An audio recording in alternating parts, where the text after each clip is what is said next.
Welcome, today in front of me Samsung Galaxy Z Fold 4 and I'll show you the normal face unlock with faster and then the faster face recognition test.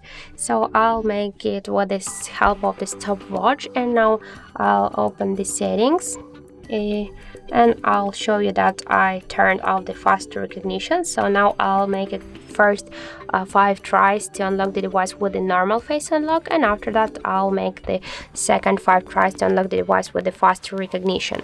So just let's try. So 3, 2, 1, 1, 2, 3, 4, 5. So 6 and 2. Okay, 6 and 2, this is their good result. Don't forget 6 and 3. Okay, 6 and 3, and just I'll reset it.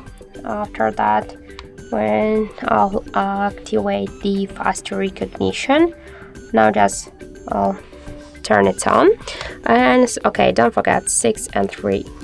So let's reset it, and 3, 2, 1, 1, 2, 3, 4, 5, 5 and 8. Okay, 6 and 3 and 5 and 8. That we can see here the difference between the faster face recognition and normal recognition. So that's it. Thank you for watching, and if you find this video helpful, don't forget to leave a like, comment, and to subscribe our channel.